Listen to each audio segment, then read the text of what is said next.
Hey guys, welcome back to Lux Biz. I'm Tatiana, and today I'm joined by my handsome boyfriend, Stephen James. And we're gonna share with you some of our biggest challenges, failures, and mistakes that we've made in our businesses. Because guess what? We're all gonna make mistakes. That's part of business, that's part of life. But what's most important is that we learn from them and we learn the valuable lessons that they bring. So, Stephen, maybe you can share a little bit about who you are for those who don't know him. Yeah, so my name's Stephen James. I've got a business called Project Life Mastery, which is an online brand. It consists of a YouTube channel, podcast, blog, in the self-development niche, but also teaching people how to build an online business.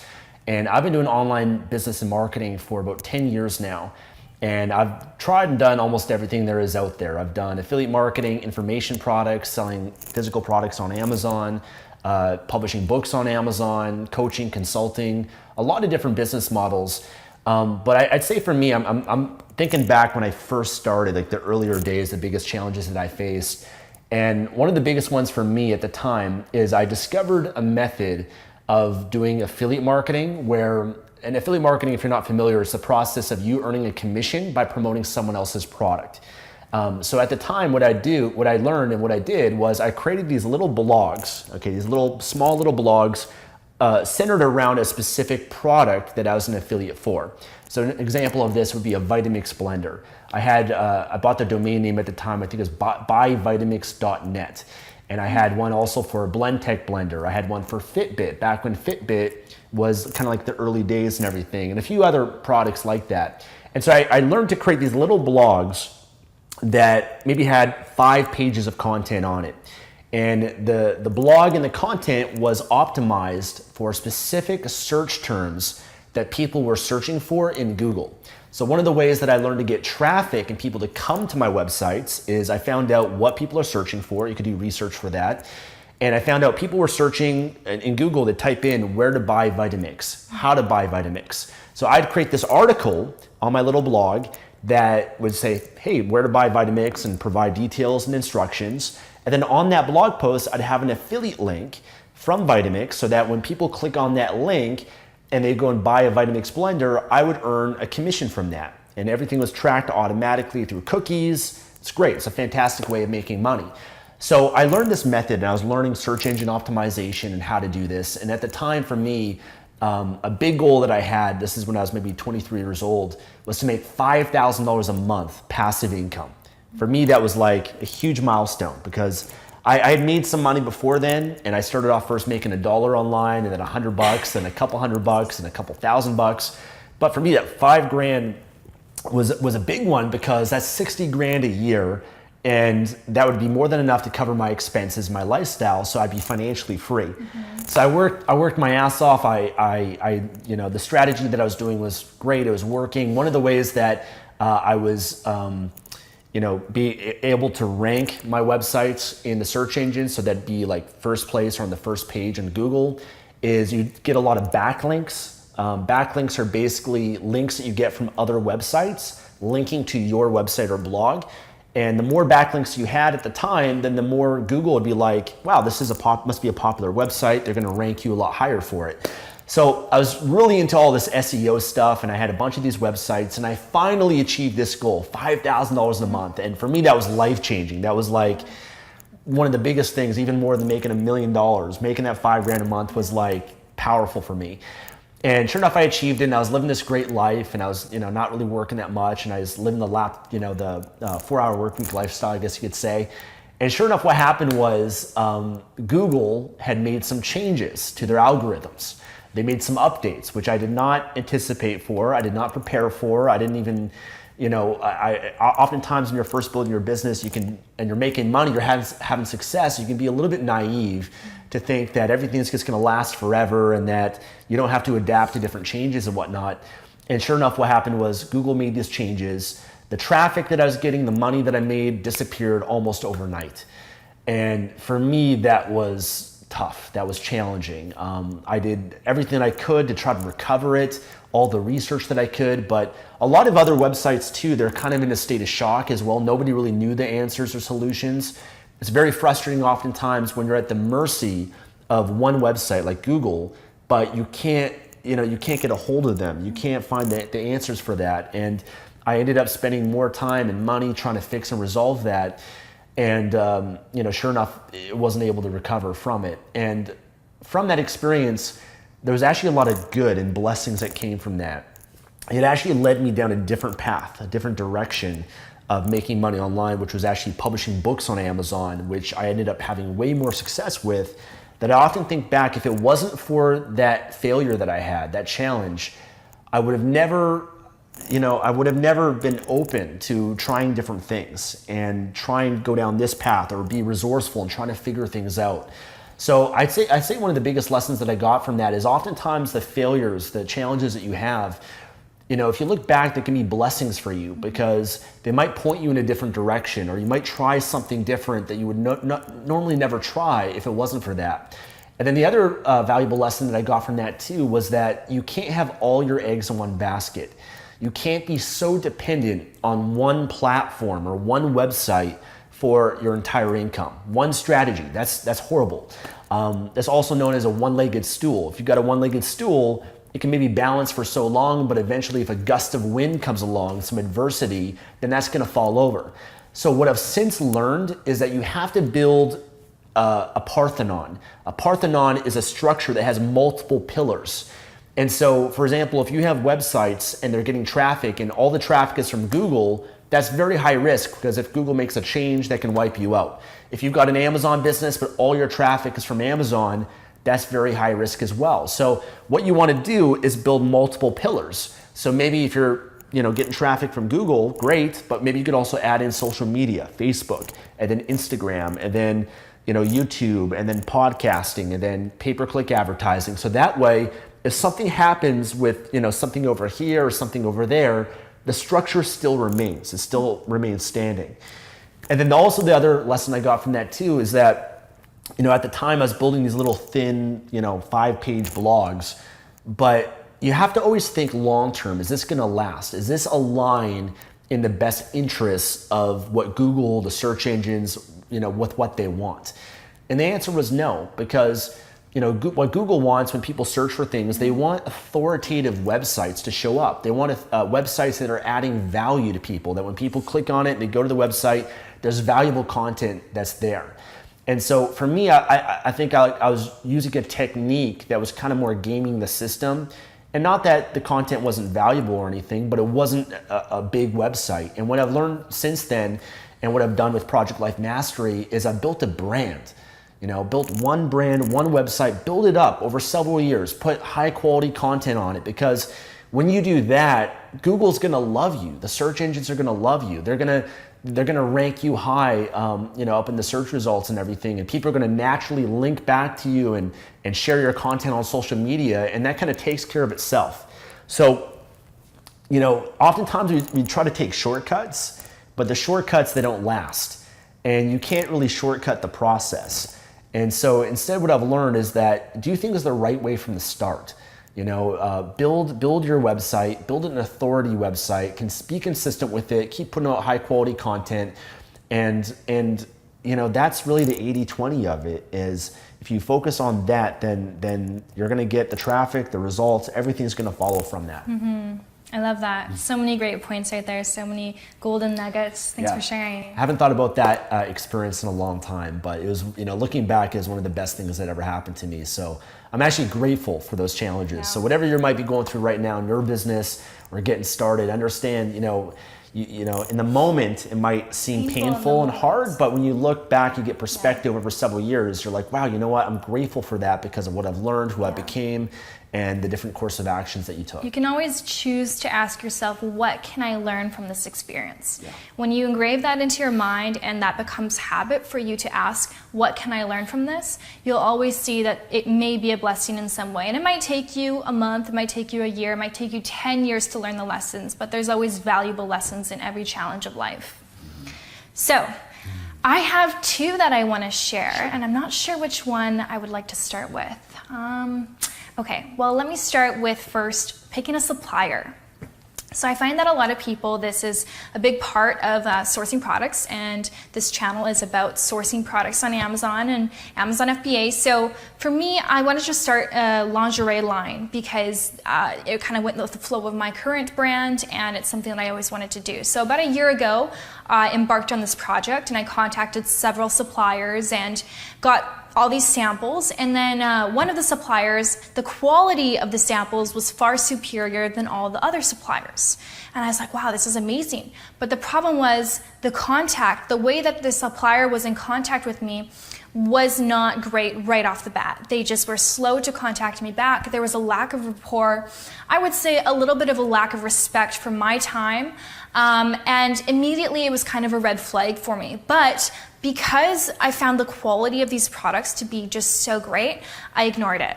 And I said, you know what, it's okay. I'm just going to go with the supplier anyways. So I put my deposit in, and something that should take no longer than maybe a month and a half to produce ended up taking 1 year. I'm not even kidding you guys. I got the package yesterday for the samples. It's insane how long it took.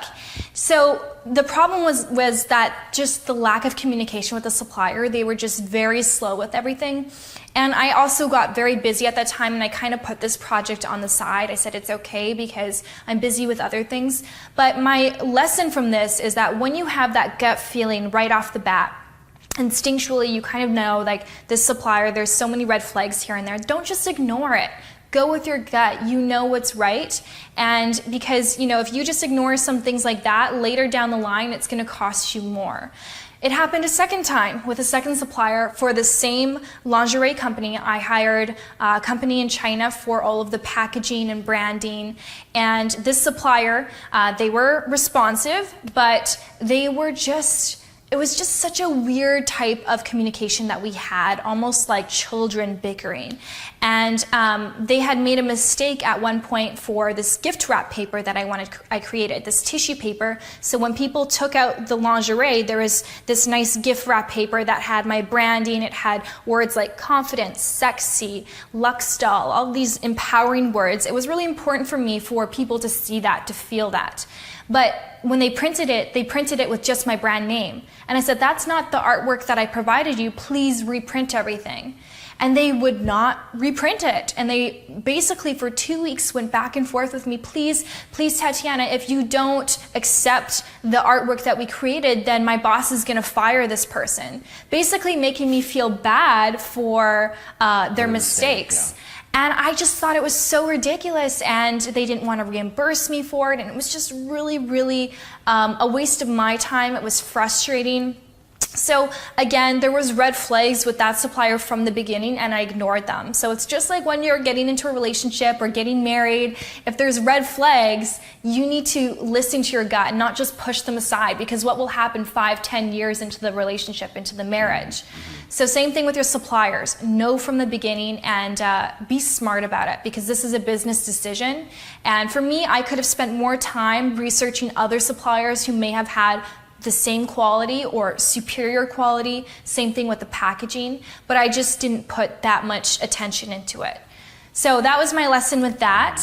And I think, with that said too, is there's also a bit of risk being so dependent on one supplier too, because what if there is a disagreement, there is a breakup or something like that, and then now your business is stuck because that was the only supplier that could actually do that for you, where instead it's great to find many options, many suppliers. Don't just settle on one that you find that's great. Challenge yourself to find maybe a few more, just in the event communication is not good, it doesn't work out, or something like that comes up, that you could have a plan B, a backup. Different suppliers Absolutely, as well. Yeah. That's what I learned with the lingerie line. So after, I already paid the deposit for the lingerie, and I decided to continue with the order. And so now that I received the products and they received at the fulfillment center, I'm no longer using that supplier. I now have contacts with 3 other suppliers that have the exact same quality and far better communication. So I learned that lesson quite quickly. And so now for the future, I know whenever I'm launching new products, I need to have a list of suppliers as backup options. Yeah.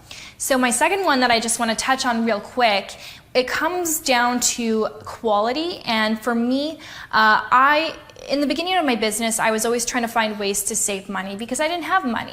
And then this habit kind of stuck with me. It's hard to break a habit sometimes. And for me, I'm pretty good at finding deals and finding ways to do things on my own to save money for my business.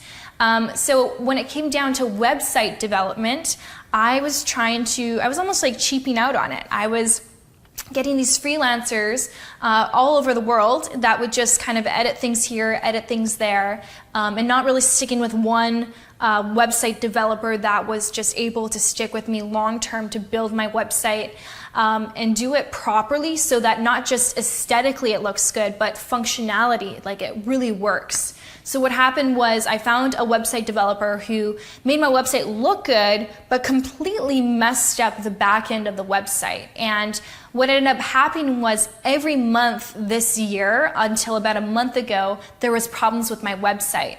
Problems where people couldn't check out, they couldn't complete their orders. So when I tried to save a couple hundred, maybe $300 to $500 on a website developer, ended up costing me tens of thousands of dollars in lost sales. So you have to really think of the larger perspective of the issue. And for me, I was just trying to save a little bit of money and it ended up costing me a lot more money. So now my lesson is, I've gone with a website developer that is very reliable, much more high end, someone who communicates very efficiently, same time zone as me. I'm paying more money, but guess what? Even in the last month of my website actually working properly, I've made an extra $20K than I did the last few months just because my website has been up and running normally, like a normal website. So yeah, it's a big lesson for me. Don't always try and go the cheap route with things that are of this high importance. Yeah, I've been there many times too, where you're hiring different people and you're trying to save some money here and there, but it ends up always kind of biting you down the road. So I agree. Sometimes just invest the little bit of extra money to get a quality person that is going to actually get the job done the right way, versus sometimes you hire someone too, like the different designers and developers you hire, it ends up you're saving money, but it's actually taking up a lot more time because there's so much revisions back and forth and you have to babysit them, and like a lot of things are just kind of common sense of how to position things or how things should look, or the feel of it or the font or the space, all those things. Like you're having to basically kind of do all the work for them by constantly just like pointing out this and this. It's just so frustrating to have to deal with that. So when you get someone who's an A player, they just make your life so much easier. Yeah, definitely worth it. Yeah, so I'll share with you guys one more of mine. So for me, I was already having quite a bit of success in my business. I was teaching people how to publish books on Amazon, which was one of the ways that one of the first ways that I made a six-figure income online. And I was publishing books on Kindle, paperback books, audiobooks, doing very well with that. I had a lot of students, and still teach that to this day, that were also going through my program, my trainings, getting a lot of great results with it. So I had this idea of creating a software. And this was a software idea that I had that I was like, this software would really help and benefit my customers. And I knew that it'd be a success, I researched and made sure, this is a pain point that a lot of people had, which was being able to get reviews for their books on Amazon. And the challenge was I had never created a software before in my life. And I just thought, I'm just going to hire a developer. I'm going to tell them what I want, and I'm going to get this software developed. And, sure enough, it took me a long time just to find someone that could actually do what I was looking for. And I had invested quite a bit of money, quite a bit of time in this.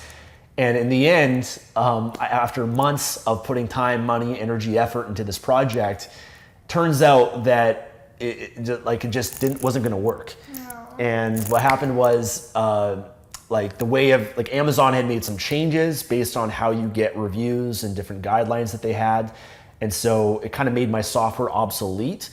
But also, I was so busy with some other things that I was doing in my business that here I was venturing into something that was just totally out of my wheelhouse. Mm-hmm. Like it was just out of my area of expertise. And I think what happens oftentimes is we take for granted, what you've already mastered. Like if you're already having success with something in your business, you're doing very well with that. oftentimes one of the traps that a lot of entrepreneurs get into is they have the success, and as an entrepreneur, you always have all these other ideas. And so you want to implement all these different ideas, all these different things simultaneously.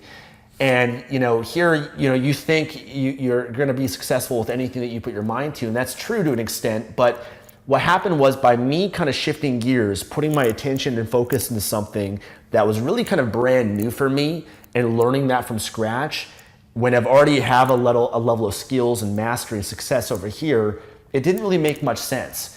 Because I could have put that time, the energy, that money more into over here, what I was already having success with, and scale and ramp that up a lot better versus trying to now shift gears into something brand new. Yes. And a mistake that I made is I just tried to do too much. I overcommitted myself on too many projects. I got a little bit too carried away thinking I'm going to do this, all these different things, versus kind of reeling that in and maybe saying, I want to do this eventually one day, but for now I'm going to focus on this, because at the same time there's also an opportunity cost. When you're putting your time into this over here, the time that you're putting in, there's an opportunity cost from that I could have put it instead, that time, into a different project that would have grown my existing business and done so much better with that. So I've learned to be more strategic about the projects that I take on, what I commit to doing. A lot of people I see, they want to do all these different business models simultaneously. And often it doesn't make sense to do that. They want to sell physical products and books and affiliate marketing and info. Like, they want to do it all at the same time. And you got to understand that each one of those is a different learning curve, a different level of mastery that you have to be able to get to in order to be successful with that. So often what's best is focus on one thing first. Maybe it's Amazon, maybe it's publishing. Build that up to a certain level, and then once you're in a better position, now you can kind of branch off a little bit more. And I think what I would have done differently on that project too is, once you make money and you have some success, you could be more strategic with that. You don't have to do all the work yourself. You can get a business partner, someone that maybe already has experience creating software, they're a developer, and I could have done my expertise, which is more the marketing side, and I could have partnered with that person. They could have done the development side, and we'd complement each other really well with that. So little things like that, I think that's how at a certain point you can branch off to do these other projects, is just be strategic and be smart and not try to do everything at the same time. Yeah, I love that. And I mentioned that in the beginning of my business, I tried to do a lot of things myself to save money. And what happened was, I love the idea of just stick to what you're good at and outsource the rest. And for me, I was doing all these design things. I was doing Photoshop, like all this crazy video editing, all these things that I just wasn't a master at. And I didn't enjoy it, and I wasn't good at it. But I did it anyways because I wanted to save money. And what ended up happening was the finished result of what I created was subpar. And I ended up having to pay someone to do it anyways. And so that ended up just being lost time. So I think it really comes down to just valuing your time, knowing what your time is worth. And as you become more successful, your time is going to be worth more, but just put a number on it and realize, okay, if my time is worth X amount of dollars, and if I can pay someone X amount of dollars less than what my time is worth, then it's definitely worth outsourcing this and hiring someone else to complete the task. Yeah, I think we're all going to go through failures. You're all going to go through challenges in your journey. And I think hopefully what you guys can learn from us sharing this and being vulnerable and transparent with you guys is that it's normal. Like, we're all going to go through different things. Hopefully you guys can learn from our mistakes, our challenges, so you don't have to repeat them yourself. But nobody gets in business and never fails. Nobody gets in business and never makes a mistake. So don't let this make you be more of a perfectionist. I think the biggest failure in life is not trying, not doing anything, versus actually going for it. There is a chance of failure and making mistakes, but at least you're in the game and you have much more of a chance of actually succeeding than just sitting on the sidelines doing nothing. Yes. So go for it, guys. Try it. Yeah. So if you guys want to hear part 2 of this video, where I'm going to share 2 more major challenges and mistakes, Stefan's going to share 1 more, then you'll have to go to Stefan's YouTube channel, which is called Project Life Mastery. So I'm going to insert the video here. You just click on this video and it's going to direct you to part 2 of the video, or you can go down to the description box and click on the link there, or in the comments I'll pin the video there as well.